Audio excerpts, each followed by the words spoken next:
I didn't know why I was back at the hotel. I only knew I had been told to go there, and so I did. The lobby felt too bright after the hospital, too warm. The air hit me all at once and my head spun slightly, the way it does when your body hasn't quite caught up with reality yet. I slowed my steps, pressed my fingers into the strap of my bag, grounded myself. I was thinking about David, about what I would say, about how much I would have to say, about how there was no version of this that didn't end with everything laid bare. The elevator doors opened. He was standing there. Not in the middle of the lobby, not waiting for me, just there. By coincidence, or so it seemed, as if he'd been there for a while. For a second, I forgot how to breathe. He looked tired. Not physically, something deeper than that. The kind of tiredness that settles in after you learn something you can't unknow. I walked toward him before I had time to think better of it. "We need to talk," I said. My voice sounded steadier than I felt. He didn't answer. He didn't ask why. He didn't look surprised. So I started talking. Not carefully or in order. I told him I hadn't recognized myself anymore, that surviving had stopped being enough, that my thoughts had turned dark in ways that frightened me. I told him I had wanted my husband gone. Not punished, not confronted. Gone. The word tasted wrong, but I didn't soften it. I told him I had planned it, about the staged break-in, about returning to the house, about the rifle, about how certain I had been that night that I was capable of crossing a line I had never imagined before. My voice shook, but I didn't stop. I told him that when I stood there, holding the weight of it in my hands, something broke. Not toward violence, but away from it. That I understood, suddenly and clearly, that if I went through with it, whatever was left of me would be lost forever. I told him I put the rifle down, that I left, that I did not do it. I looked at him then, desperate, exposed, needing him to believe me. I told him I was ashamed of the plan, of the relief, of how close I had come to becoming someone I didn't recognize. My voice cracked. I said his name.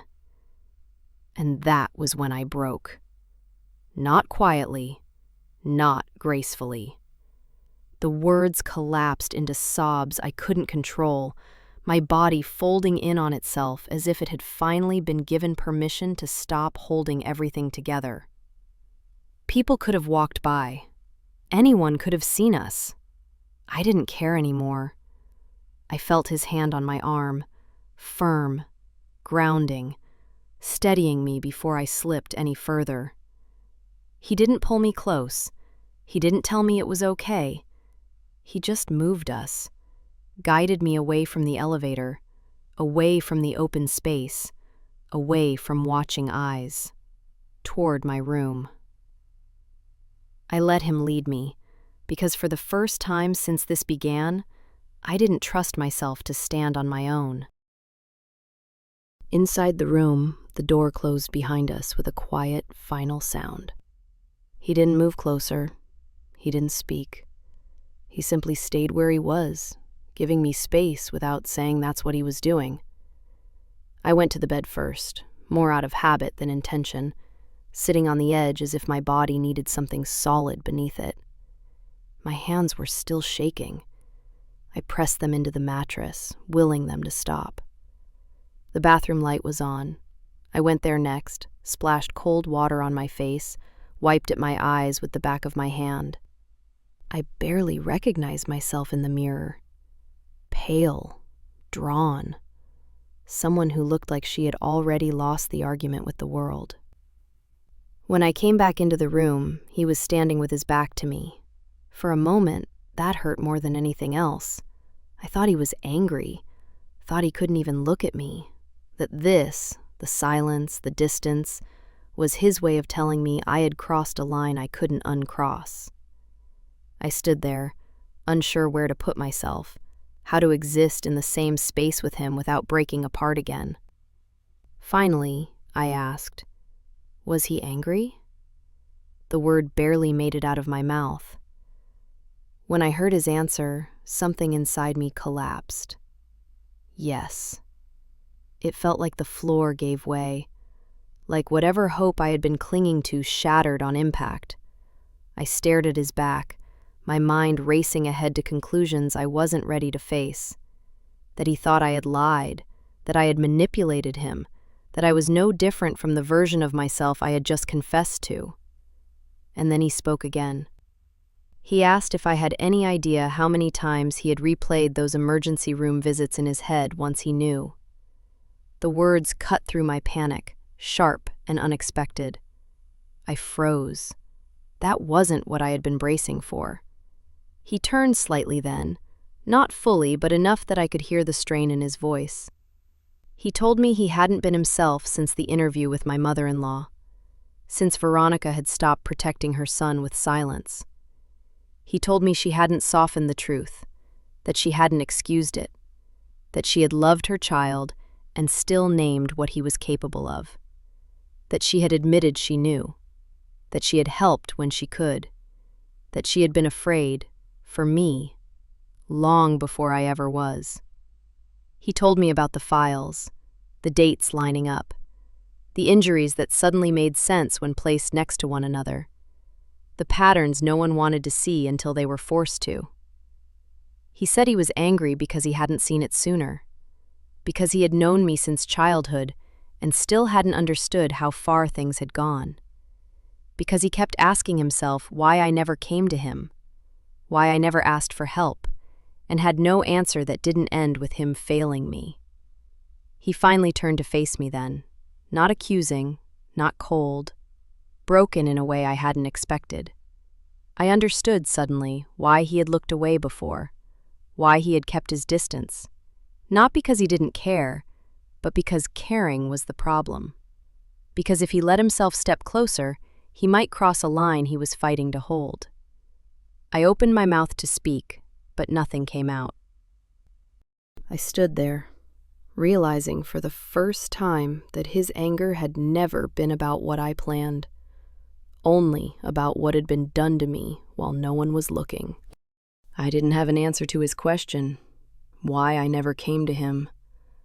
I searched for one, something logical, something that would make sense now, but all I found was exhaustion. The kind that settles so deep you stop believing there is another version of life available to you. I told him that I didn't know when it started feeling impossible, that at some point, asking for help began to feel heavier than carrying everything alone, that every time I thought about telling someone, the words dissolved before they reached my mouth. I didn't cry, not this time. My voice stayed steady in a way that surprised me, as if I had already spent all the tears I had in earlier chapters of my life. He listened without interrupting, without correcting me, without trying to shape my words into something easier to hear. Then he spoke again. He said he kept thinking about the things that had quietly disappeared from my life, how I had stopped playing music, how my hands no longer reached for the piano the way they once had, how I had grown careful without ever admitting I was afraid. He said those were the details that haunted him now, not the confession, not the plan I never finished, the erosion. He said it broke something in him to realize how careful I had been even around him, that he had sensed it, the fear, the restraint, without ever grasping its depth. He had noticed. He just hadn't understood. I felt my breath hitch before I realized it had. That was when he moved. Not abruptly or impulsively. He stepped closer, slow enough that I could have stopped him if I wanted to. His hands came up to my face, warm, steady, grounding. He didn't pull me toward him. He simply held me there, as if anchoring me in place. I leaned into him before I had time to think. My forehead rested against his shoulder. My body responded before my mind could argue. For a moment, the world narrowed to the space between us. His hands, my breathing, the quiet understanding that this was not about desire, but survival. He stayed still. Let me choose. I don't know how long we stood like that. Long enough for the shaking to stop. Long enough for me to remember how to breathe without forcing it. Eventually, I stepped back. I told him I knew what had to happen next, that I would go back to the station, that I would say everything, even the parts that made me ashamed, that I couldn't let him hear the truth from anyone else before he heard it from me. He looked at me for a long moment. Then he said it, that they knew Hilda had been in the house after I left. The words landed quietly. He told me they had evidence, movement, timing, something that didn't belong to me. I stood there, realizing that the truth was finally starting to move, and that once it did, there would be no way to stop it.